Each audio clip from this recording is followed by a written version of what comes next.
that was the objective. Note that whenever you do freeze walks with people, you really want to have them written down ahead of time. It's important to have a script. If you're just making it up in the moment, sometimes you have elongated pauses between words and the students lose their interest and they lose their focus. So that's something to consider. So the next thing for 7 to 9-year-olds will take me back over here, and this is activities from American English. So this website, oh, that's fine.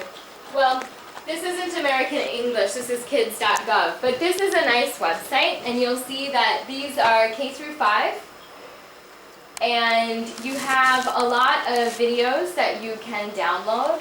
You also have, there's just a lot of different activities that you can use. We also have teens, grades 6 through 8, and then for the teachers and parents, there are lesson plans, activities, information about how to use the website. The other thing that I think is particularly important at all ages is this part, and that is online safety. So it's really, really important that we spend a lot of time working with students on how to be safe online. So I do appreciate that about this site. Other things that can be found on this site, if I just go down a little, scroll down a little bit, you can see that there's a lot of different subjects, right? So there's art, there's money, there's music, math, health, etc., etc. So perhaps your textbook or something that you're talking about is dealing with these subjects. You can get information here. And then they also at the bottom have the question of the week where they can answer online and then check the answers. You know, this could be like a warm-up for the class. There's a fun zone where they can go and play. And then there's information. This is aimed at native speakers, and so that's why it's learn about your state. But the students could possibly adopt a state and then pretend it's their state and learn about it if they felt so inclined. So I just wanted to show that to you. And I think maybe later I have more information from American English. So that was this one, kids.gov. Okay, another activity with students is singing syllables. So this needs to be a 2 or 3 syllable word, and oftentimes I use it to either introduce words or review vocabulary. Wow, that didn't roll. Okay. And say, for example, we use the word butterfly. What's another 2 or 3 syllable word? Butterfly? What's another one? So this is one. I want another one. Beautiful. Okay. Alright, so imagine there are a lot of words here.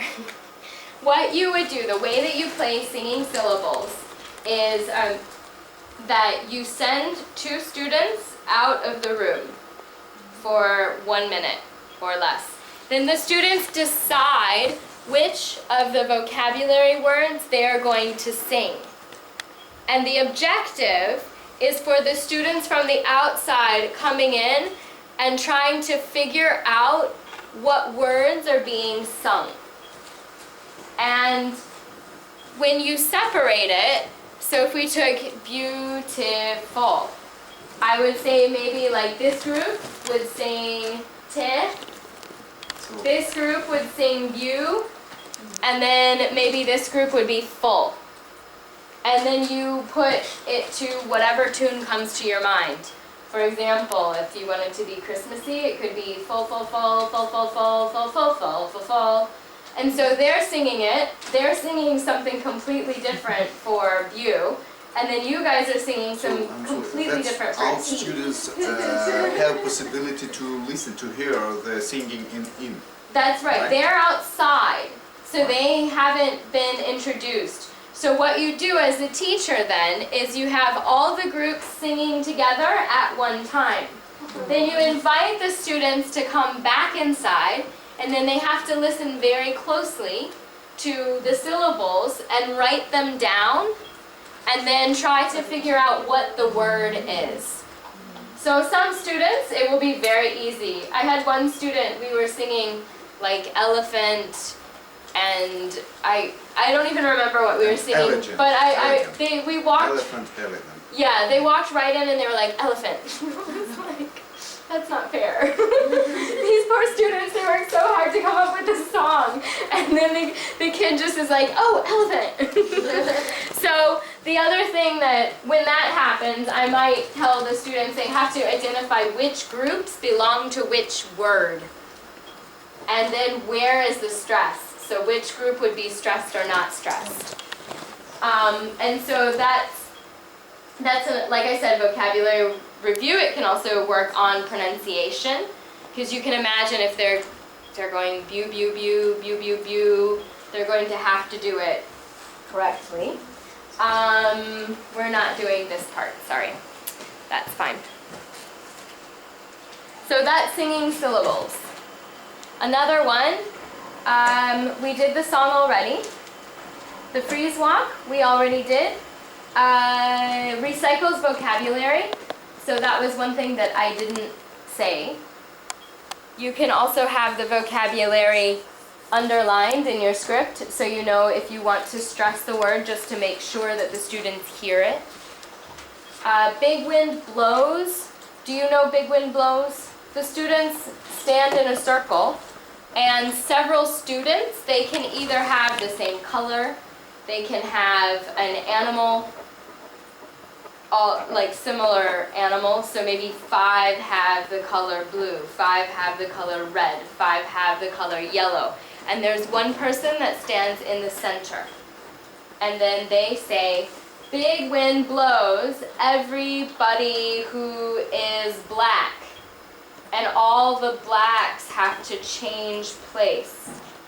And then the person in the center has to try to steal one of the other students' places. That's right. So that one's very common. But I like it because you can do it with everything. I mean, they can have farm animals, and you know, it could be all the cows. Big wind blows all the cows, and all the cows have to change places. You can also informally assess them on that, because if they're in the center, they have to know the vocabulary words in order to get people to change places. They also, if they're on the outside, that's fine. They just have to know all the vocabulary words to get people to change places. This is also kids. This was around the time of Christmas, obviously, because that's Santa Claus. This was the website I just showed you.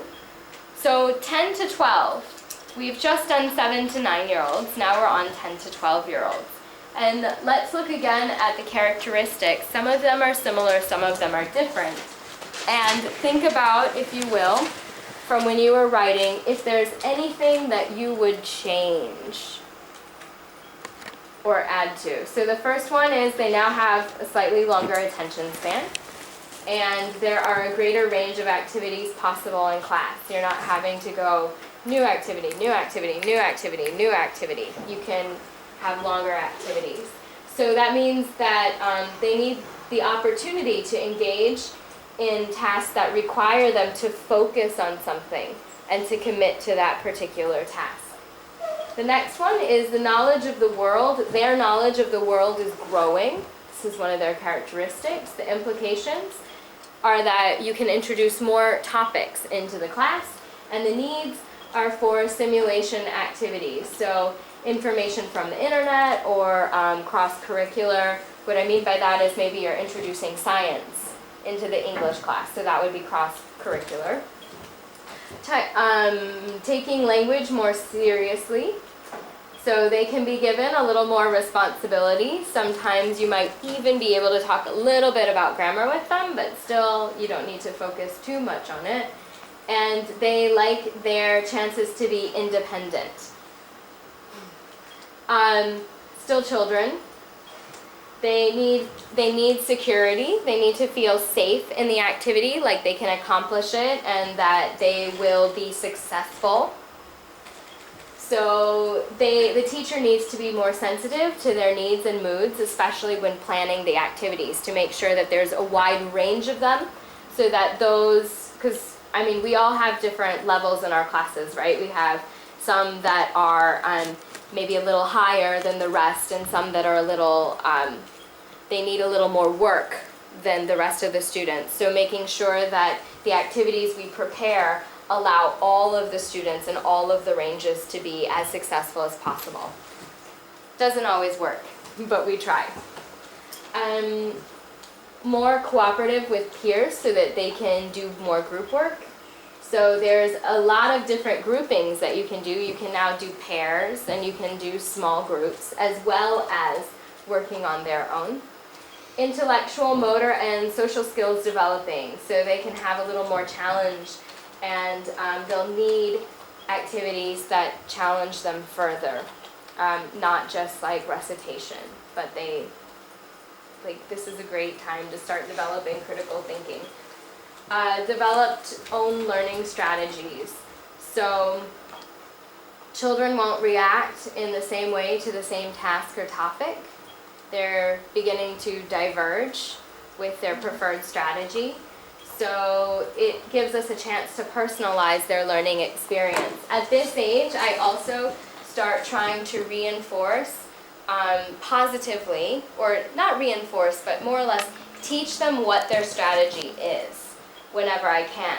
So for example, I noticed one of the students, when they are very active at learning vocabulary, even if it means they're walking around and they're learning vocabulary, if that helps them learn it, I might say, oh, it's very interesting. I noticed that whenever you walk around, you tend to remember the vocabulary better. Maybe when you study at home, if your parents allow you, you can walk around a little bit as you do your studies. So I'm not directly saying, oh, by the way, you're a kinesthetic learner. This is excellent. These are the things you need to do in order to be successful in the classroom. But I'm putting it in a framework that they can understand.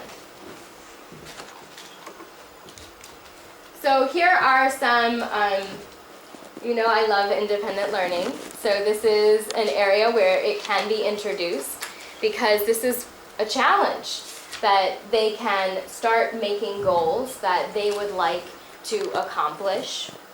And I think that it's a great idea to start them on goal setting and understanding their learning process. And so for me, what I would do with independent learning is I would have them come up with maybe a series of vocabulary words that they would like to learn, or a grammar structure or something like that, and then map out how they are going to learn it, like how are they going to study. It will be short term, because long term at that age is a little hard to really feel a connection to. But I might say, so you have 2 weeks and you have to learn these words. What are some strategies that you're going to use to achieve the goal of learning these words? So I'm directly and indirectly teaching them how to do goal setting and how to learn by themselves. Project. So TED Talks, I love TED Talks, and one of the things that I find interesting is that there are more and more TED Talks with kids in them. So for example, the B TED